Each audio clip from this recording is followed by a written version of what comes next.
today I'm going to make some homemade clump foliage. I'm going to start with some foam that I salvaged from the aftermath of my wife blowing up a dog bed in the dryer when she was trying to clean it.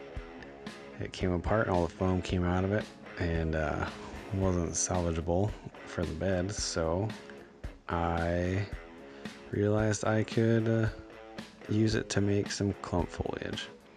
So you can see when I bring the pieces closer to the camera, the sort of density of the foam. I don't know the difference between different types of foam padding, but hopefully you'll be able to tell the consistency of this foam. And I start just by taking the chunks and filling the blender with as many chunks as I can. And you can see there's one of those pieces of foam had some little edge texture on it that I pulled off because that probably won't work very well in the final product. So I fill the blender with the foam, and then I add water to the blender, probably about half full, and then blend it up, and I just let it go for a few minutes. And I think once it gets down to a certain size, I don't believe it'll get any smaller than it did here, so I don't know that you need to worry about letting it go for too long. But it does, after a minute or two, get down to a smallish texture, and you can see what sort of end result we got here. I just pour this out through a strainer so I can get all the water out of the foam, and then I just sort of compress the foam in the strainer to get the rest of the water out. Now you don't need to get all the water out. I think it's certainly not dry after this, but it's just damp, and leaving that little bit of water in the foam is not a bad thing at all. Once we start adding paint to color the foam, that water in there will help dilute the paint a little bit and let the color spread a little bit more easily through the foam. So don't worry about getting the foam completely dry. You don't need to set it out to dry or anything like that. You can just move right on to the coloring process.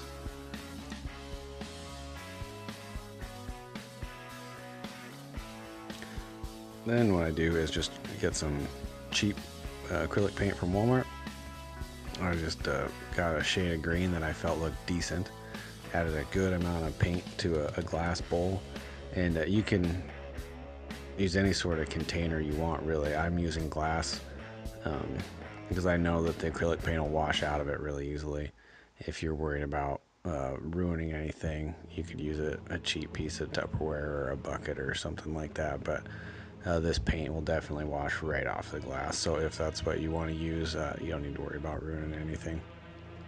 Also, I add the green to the bowl, and then I add a little bit of black to it to darken it up a little bit, because I wanted the final result to be a little bit darker than it is. And then I add PVA glue to it. And the first batch of this that I made, I didn't understand the importance of the PVA glue, so I didn't add enough. So you can see I add quite a bit here. I would say it's probably not quite a 1-to-1 mixture with paint and glue, but it's close. And I would say after this batch, maybe even a little bit more would have been fine. It certainly would have been fine. It might have been even helpful. Then I mix that up. The importance of the PVA glue is that's what turns the foliage into clump foliage. And if you're not familiar with clump foliage, like I wasn't to begin with, having the foliage in a consistency that you can pull parts of it off to use different amounts at a time and have it still maintain a little bit of structure makes it a lot easier to deal with, makes it a lot easier to attach to whatever piece you're trying to use it on. So you don't need to worry about adhering every one of those little particles to the piece because they're already adhered to each other. And that's of course what the PVA glue is for. So certainly add more glue than less if you're not certain how much to add. And then you can see I added a little bit more black paint to darken it up a little bit more because the first batch I made was a little bit lighter than I want it to be. And adding the white foam to the paint, it'll end up being a little bit lighter than you think it will. So yeah, so I mixed that up real well. And then I dump the foam right into it.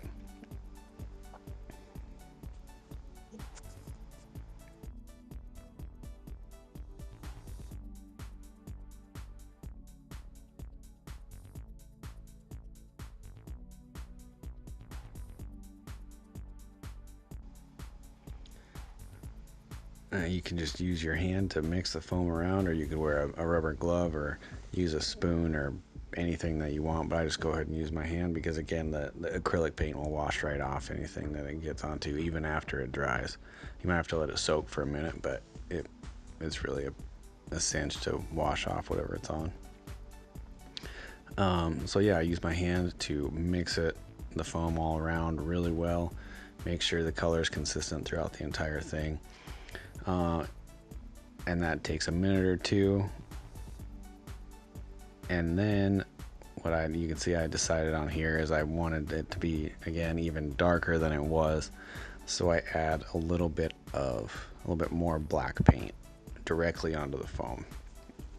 And you can do that with whatever color you need to. You could add more green or black or whatever color you're going for. So you don't need to worry about getting your color or your amount of paint to begin with perfect. And you can just add to this. And then you'll see having that extra bit of moisture left in the foam, leaving it damp, is what will help dilute that paint when you're going to mix it all around.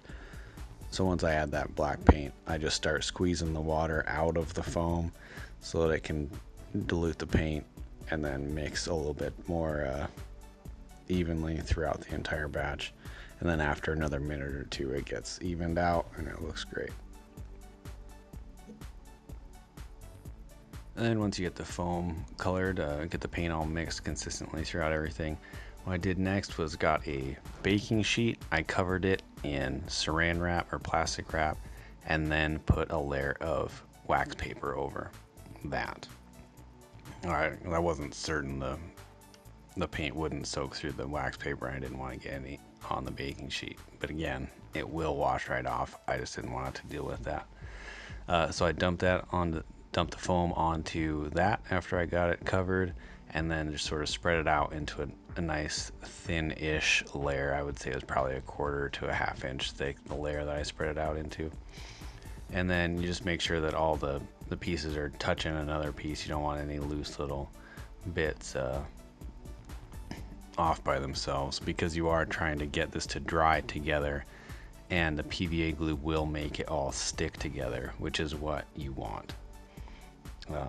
Again, if you're not familiar with clump foliage, the fact that it is all, for the most part, sticks to itself in a sheet is the important property that you're shooting for.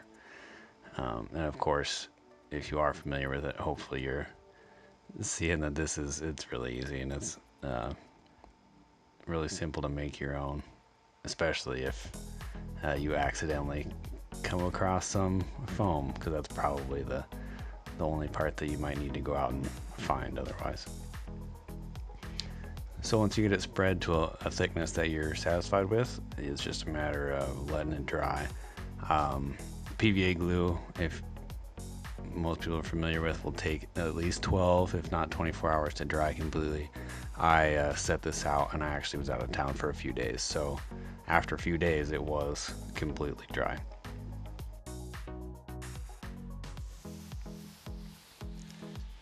And you can see after it's dry, this is what it looks like, and you can tell the coloration did sort of settle towards the bottom. So there are just the very top edges of a few of the pieces are a little bit lighter than the rest, but that didn't bother me at all. That little variation just adds to it as far as I'm concerned, because nothing looks perfectly consistent out in nature, so that little variation was completely fine with me, and I wasn't worried about it at all. Then you can see I just go to work peeling it off of the wax paper, and it didn't stick to the wax paper too badly at all. It came right off, and you can see I was just pulling a few chunks off of it to see what it was like, and it really came out really well. And you can pull it apart to the smaller pieces, whatever you need, from the larger sheet.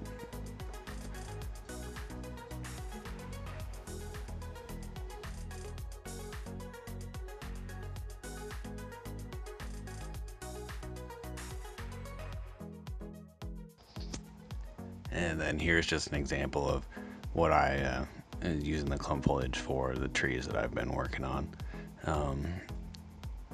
And you can see that when you're trying to attach this stuff to smaller pieces, like the branches of this tree in this case, the fact that the clump foliage is clumpy makes it a lot easier to glue on.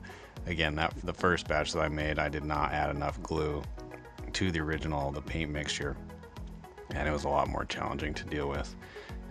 It took a lot more time to get the glue or the foliage onto the branches, and then I had to, after that dried, I had to go and add a little bit more of the foliage on top of that layer because it didn't quite have the volume that I was going for.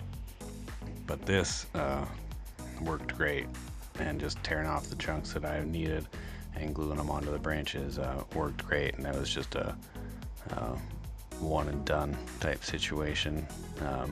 I didn't need to add any more to this. So this is just an example of what you can use it for.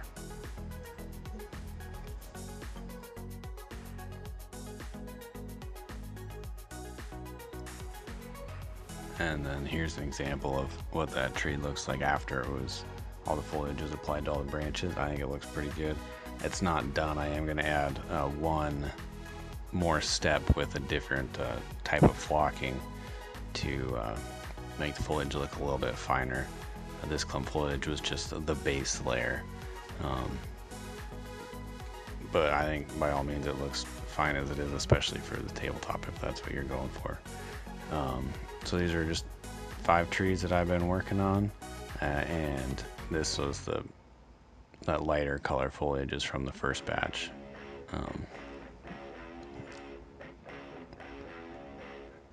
And so there you go. You can see some trees with the foliage put on. It looks pretty good in my opinion, but again, these are not